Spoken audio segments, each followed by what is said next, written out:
Welcome to Grimfire. They laughed first, didn't they? That quiet, dismissive kind of laughter. The kind that doesn't even see you as a threat. Just noise. Just another crazy idea floating in a room full of people. Too comfortable to think differently. They labeled you unstable because you didn't follow their script, because your mind didn't move in straight lines. It moved in patterns they couldn't predict. Funny thing about being called crazy, it usually means you're early, right? See, while they were busy mocking, you were watching, calculating, connecting dots they didn't even know existed. Every joke they made about you, every eye roll, every whisper behind your back, it all became part of the blueprint. You didn't argue, you didn't defend yourself, you just kept building, quietly, patiently, like something ticking beneath the surface. And now, something's changing. The same people who laughed, they're getting uncomfortable. They can't explain it, but they can feel it. The way things are shifting, the way your nonsense is starting to make sense, the way your moves, the ones they ignored, are starting to corner them in ways they never saw coming, because what they thought was chaos was strategy.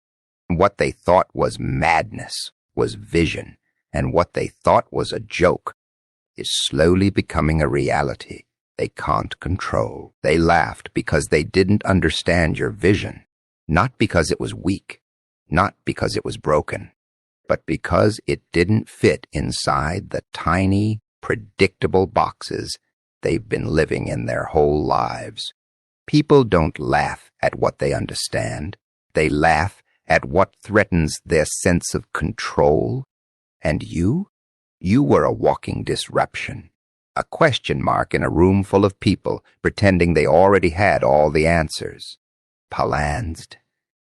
You ever notice how quickly people label something as crazy the moment it makes them uncomfortable? It's not an insult, it's a defense mechanism, a shield. Because admitting that your idea might actually work would mean admitting they were too blind or too afraid to see it first. And that's a dangerous realization for someone who's built their identity on being right. And so they laughed loudly, confidently, like a group of spectators at a show they thought they understood. But what they didn't realize is you weren't performing for them. You were observing them. Every reaction, every smirk, every dismissive comment, it all gave you something. Data, patterns, weaknesses. While they thought they were watching a failure unfold, you were studying the audience. Blind. Because vision doesn't look impressive in the beginning. It looks messy, disorganized, almost delusional to someone who only believes in what already exists. Real vision doesn't ask for permission. It builds something that forces recognition. And that kind of thinking, it terrifies people who rely on approval to function. They needed you to be wrong. Think about that for a second. They needed it because if you weren't, then everything they chose not to pursue, every risk they avoided, every idea they killed before it had a chance, would come back to haunt them. Your success would expose their hesitation. Your progress would highlight their stagnation. So they laughed harder.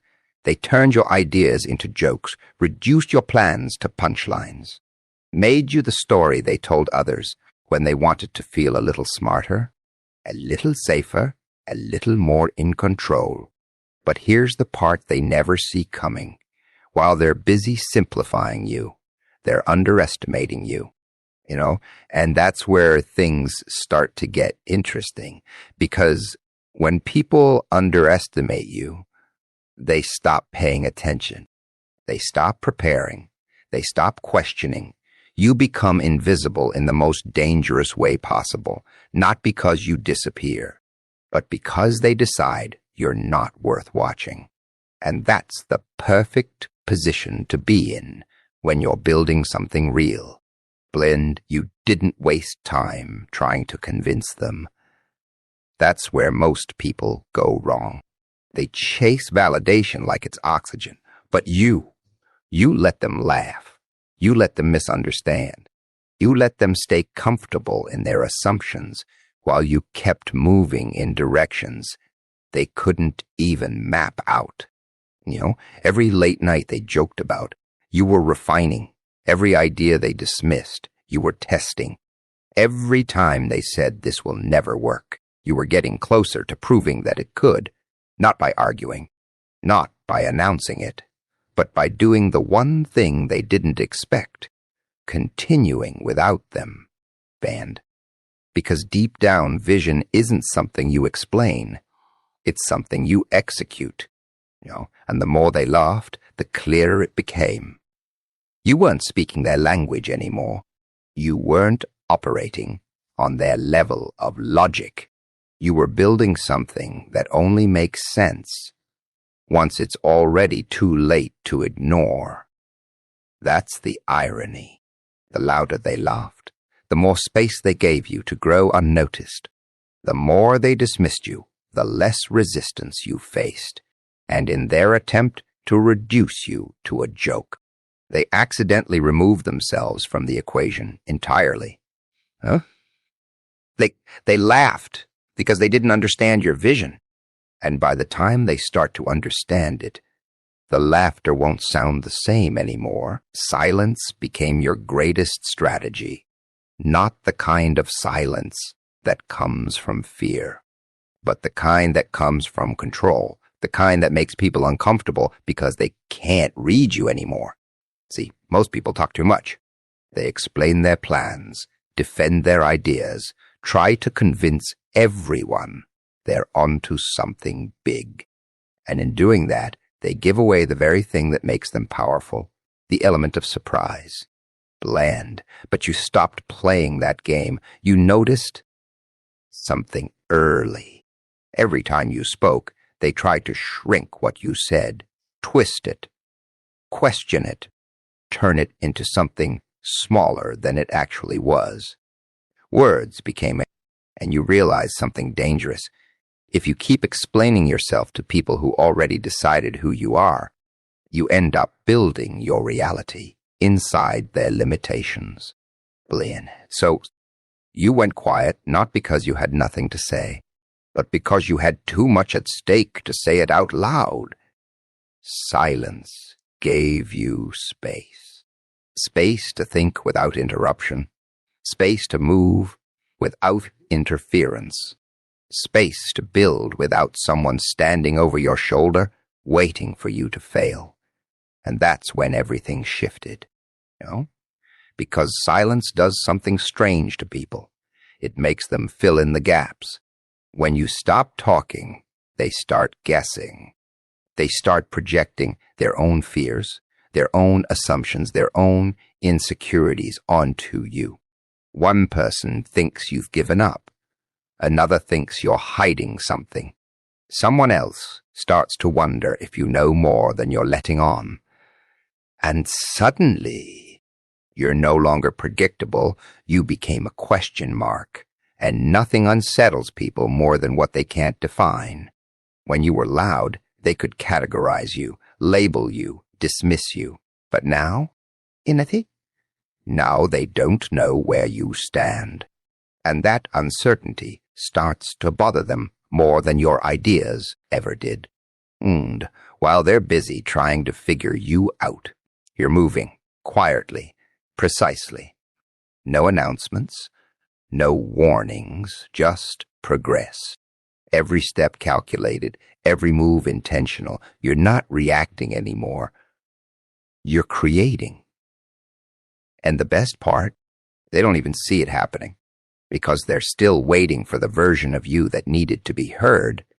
Silence also taught you discipline. It forced you to rely on action instead of approval. You didn't get the instant feedback, the applause, the validation. And at first, That felt strange, almost uncomfortable. But then you realized validation is addictive. And once you remove it, you start operating from something much stronger: clarity, blend. You stopped chasing reactions and started chasing results, and results don't need noise. Think about it. The loudest people in the room are usually the ones trying to prove something, but the ones who are actually building something real, they're often the quietest. Every word you spend explaining yourself is energy you could have used to move forward. So you became selective. Man, you stopped sharing your vision with people who only knew how to doubt it. You stopped announcing moves before they were ready. You stopped giving outsiders a front row seat to something they never believed in to begin with, Jen, and in that silence you became dangerous, not in a chaotic way, but in a controlled, intentional way, like something slowly taking shape beneath the surface, something people can't see yet, but can feel: a shift, a tension, a sense that something is happening even if they can't explain what it is. Because silence isn't empty. It's loaded. Every quiet moment became preparation. Every unseen effort became momentum. And while they mistook your silence for weakness, you were turning it into your greatest advantage. Well, they thought you disappeared, but you were just removing the noise so they wouldn't hear you coming. Every insult turned into fuel for your plan. Not the soft, motivational kind of fuel people talk about in pretty speeches. Real fuel. The kind that burns a little when you touch it. The kind that stays with you long after the words are spoken, because insults don't just disappear. They echo. Echo. They replay in your head at the most inconvenient times. And most people try to silence that echo. You didn't. You listened to it. You let every word land exactly where it was meant to hit. Not to break you, but to show you something. Every "you're not good enough," every "this won't work," every smirk, every dismissive glance. It all revealed more about them than it ever did about you. But instead of wasting time proving them wrong out loud, you did something far more unsettling. You started proving them irrelevant in silence. See, insults are predictable. They follow patterns. People don't get creative when they doubt you. They repeat the same tired lines they've heard their whole lives. And once you recognize that pattern, something shifts. You stop taking it personally. You start seeing it as information, a map of their limitations, a reflection of how far their thinking can go before it hits a wall, you know? And that's where the fuel comes from, because every insult draws a line, and you made it your mission to step over it. Not once, not loudly, but consistently, quietly, relentlessly. You didn't argue with the words. You outgrew them. You let them define the boundary, and then you expanded beyond it until those words couldn't even reach you anymore. Blend. There's something powerful about turning negativity into direction. Most people hear criticism and freeze. They shrink. They start questioning themselves, doubting their path, adjusting their vision to make it more acceptable. But you did the opposite. You took every doubt and used it as a compass. If they said it couldn't be done, you looked closer. If they said you weren't capable, you trained harder. If they laughed, you paid attention, because laughter hides truth. Not the kind they intend to reveal, but the kind they're trying to suppress. People laugh at what unsettles them, at what challenges their understanding, at what they don't have the courage to explore themselves. And every time they laughed at you, They were unknowingly pointing at something real, something uncomfortable, something worth chasing. And so you followed it, not blindly, but deliberately.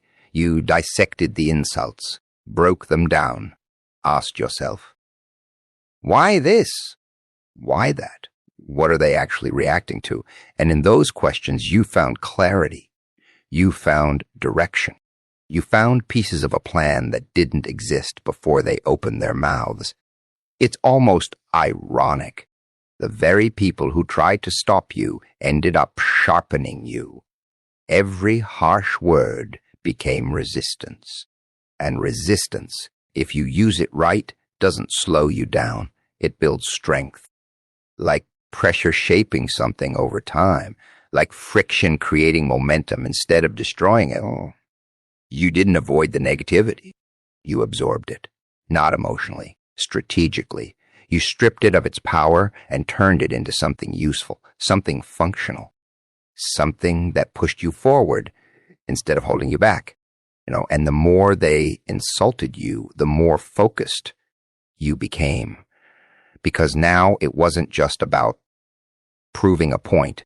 It was about completing something, finishing what you started, seeing it through, not for them, but because every word they threw at you became a reminder of what's at stake. Not your reputation, not your image, but your ability to take something dismissed and turn it into something undeniable. You stopped reacting and started converting. Every insult became a step. Every doubt became a layer. Every moment they tried to reduce you became a moment you built something stronger underneath. And they never noticed, because from their perspective, nothing was happening. Words thrown into silence, just jokes disappearing into the air. Shendi. But nothing disappeared. It transformed, and now all that fuel has been burning quietly beneath the surface, building pressure, building heat, building something they never planned for, something they helped create without even realizing it. No, every insult they gave you wasn't a setback. It was an investment in something they'll eventually have to face. What looked like chaos was calculated precision. That's the part they never saw clearly. From the outside, your moves didn't make sense. They looked scattered, unpredictable, almost reckless. One step forward, 2 steps sideways, something that seemed like a mistake, something that looked like a detour. To them, it was confusion, a lack of direction, proof that you didn't know what you were doing. Blend, but they were watching the surface, not the structure, because real precision doesn't always look clean in the beginning. It looks messy. It looks like trial and error, like something constantly shifting, adjusting, evolving. And people who only understand straight lines mistake that for disorder.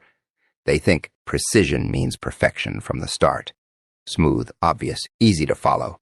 But that's not how it works when you're building something that doesn't already exist. You weren't lost. You were exploring variables.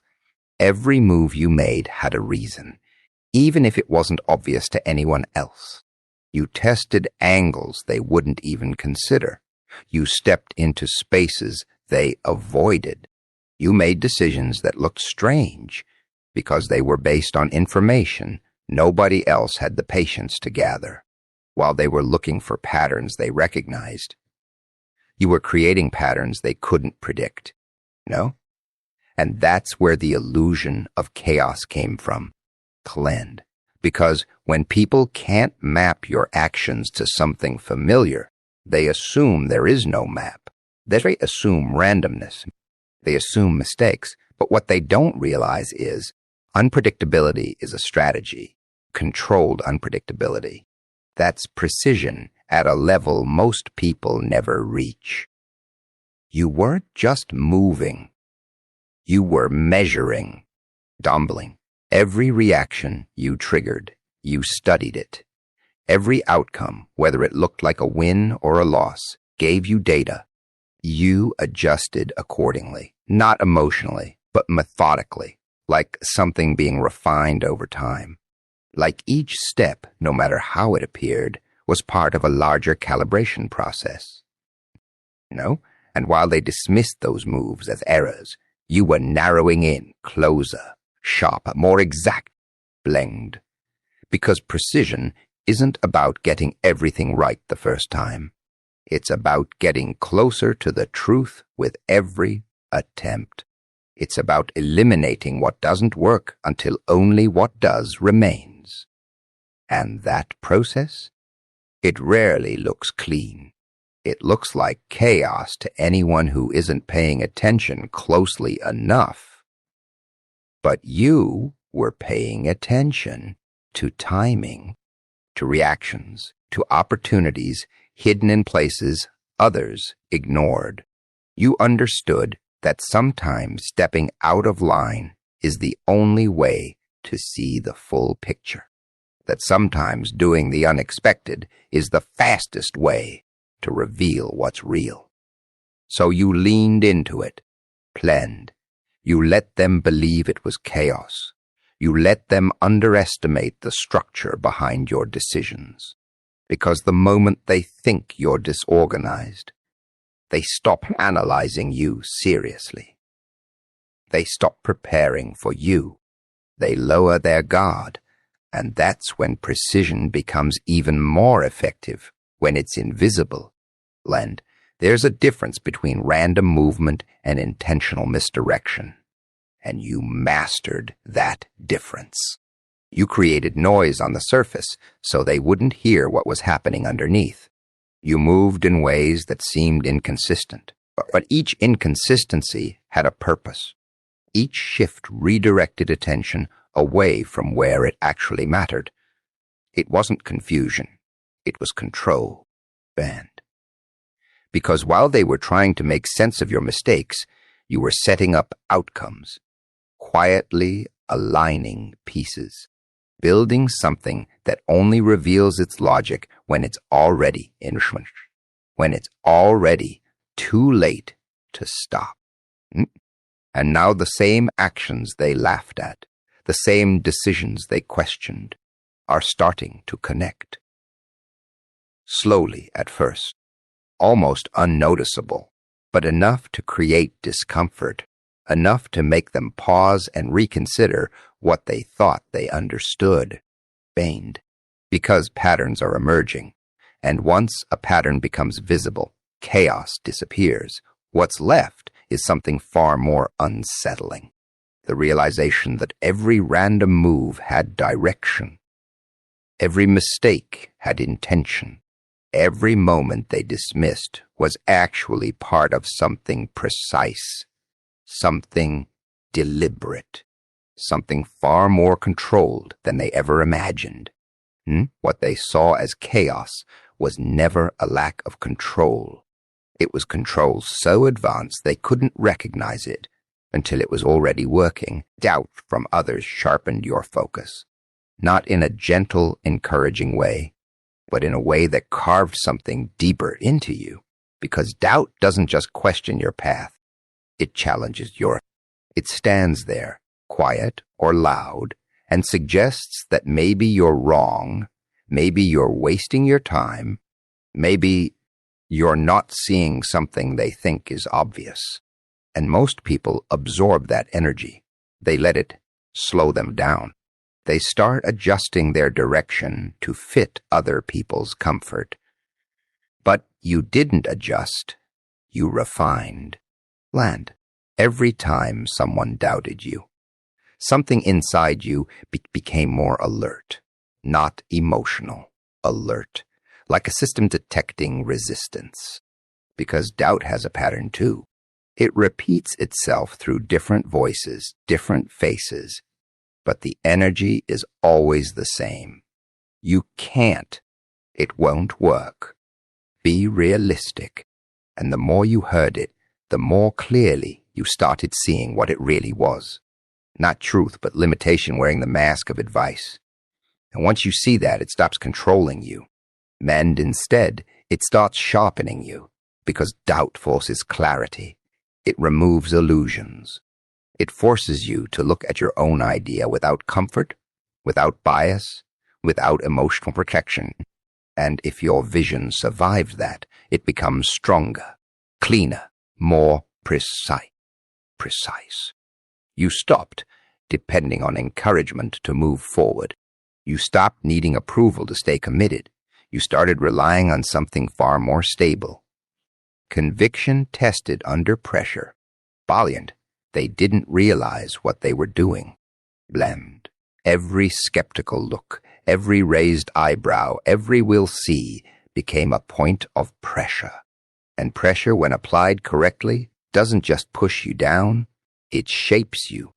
It forces you to strengthen weak points. It forces you to rethink strategies. It forces you to eliminate anything that can't survive scrutiny. So instead of breaking under doubt, you started using it like resistance training for your mind. The more they questioned you, the more specific your thinking became. Vague. Ideas don't survive. Doubt. Only structured ones do. So you started tightening everything, removing unnecessary noise from your plans, thinking in layers, breaking down what needed to be done into steps that didn't rely on anyone else's understanding. You stopped building ideas that needed validation and started building systems that only needed execution, And something interesting happened along the way. Landa, the same doubt that was meant to slow you down, started filtering out distractions. People who doubted you revealed themselves early. Situations that weren't stable exposed themselves faster. Paths that weren't real collapsed before you wasted time on them. Doubt, unknowingly, started doing the work of elimination for you. You didn't fight it. You used it. Laid it. Because every time someone underestimated your direction, you gained something they didn't realize they were giving you: space. Space to move without interference. Space to develop without pressure to explain yourself. Space to grow without noise. And in that space, focus becomes something different. It stops being effort and starts becoming instinct. You stopped reacting to doubt emotionally. You started interpreting it strategically. If they doubted a step, you examined it twice. If they questioned a move, you analyzed it deeper. Not because they were right, but because resistance often highlights what needs refinement. And once refined, your plan didn't just survive doubt. It became resistant to it. There's a point where doubt stops being external and starts becoming internal. That's where most people break. But instead of letting it create hesitation, you turned it into evaluation. A built-in system that asked, is this strong enough? Is this necessary? Is this aligned? And if the answer held up under pressure, you moved forward without hesitation. That's how focus gets sharpened, damaged, not through comfort, but through contradiction. Blend, because when everyone around you is unsure, you're forced to become certain in a way that doesn't rely on agreement. You start trusting patterns they can't see. You start following logic they don't understand yet. You start operating from a level where doubt isn't a threat anymore. It's background noise, right? And the louder they doubted you, the quieter you became internally. Not confused, but concentrated, planned. Because focus doesn't always look intense from the outside. Sometimes it looks still. Sometimes it looks detached. But inside, it becomes sharper with every challenge thrown at it. And now, every ounce of doubt that once tried to slow you down has been absorbed, processed, and converted into something far more powerful. Direction. The moment your plan starts working, everything shifts. Not slowly, not gently, but in a way that feels almost uncomfortable for the people who once ignored you. Because success doesn't just change your situation, it changes perception. And perception is something people guard more fiercely than truth. When you were uncertain, they had a version of you they were comfortable with, a version they could laugh at, dismiss, underestimate without consequence. But the moment things begin to align, that version disappears. And that's where the shift begins. First, they act surprised, not because they didn't see movement, but because they didn't take it seriously. They remember the jokes they made, the doubts they shared, the casual way they reduced your vision to something small.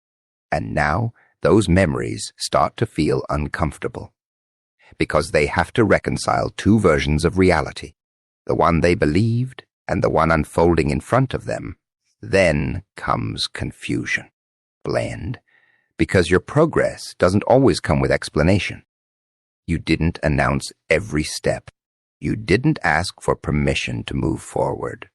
You didn't pause to make sure everyone understood your direction. So now they're trying to reverse engineer something they were never part of. They're trying to connect dots they ignored when it mattered. And that gap between what they assumed and what is now visible creates tension. You notice it in their behavior. And the same people who dismissed you start watching more closely. The same voices that once joked now ask indirect questions. The same energy that was loud in doubt becomes quieter in observation, because something has changed. And even if they won't admit it, they feel it. Your consistency is no longer invisible. Your results are no longer theoretical. They are present, tangible, undeniable in ways that don't require explanation. And that's where respect begins to form. Even if silently. Not because they suddenly believe in you, but because they can no longer ignore what's happening. The shift forces them to adjust their narrative. They start saying things like maybe they always had potential, or we underestimated it. But those statements aren't about you. They're about their own discomfort with being wrong. Meanwhile, you're still moving the same way you always did. No celebration, no need for validation, no change in rhythm, because what they're reacting to now didn't start yesterday. It started when they weren't looking. Every ignored moment, every quiet effort, every unseen decision is now revealing itself through outcomes. And those outcomes don't need defense. But something deeper changes too. The energy around you is no longer dismissive. It becomes watchful. People begin measuring you differently, not as someone trying, but as someone progressing. And once that shift happens, expectations change. The same actions that were once overlooked are now analyzed. The same silence that was once mocked is now questioned. And that's where pressure tries to return. Damn Sie. Because success doesn't remove attention, it replaces it. And attention brings interpretation. People start attaching meaning to your moves. They start projecting their own understanding onto your process. Some try to align with it. Some try to compete with it. Some try to explain it in ways that make them feel less behind. But none of that alters your direction, because what they're reacting to is already behind you. Alenger, you've moved past the point of needing their understanding. The plan that once existed in silence is now expressing itself through reality. And reality doesn't argue. It doesn't defend itself. It simply continues unfolding. And that unfolding creates a divide. Between those who watched and those who acted, between those who analyzed and those who built, between those who assumed and those who executed. And that divide becomes more visible with every step forward. Damn dear.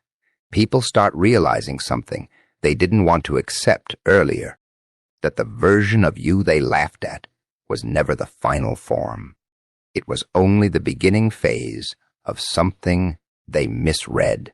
And now that the results are speaking louder than opinions ever did, their perspective has no choice but to adjust.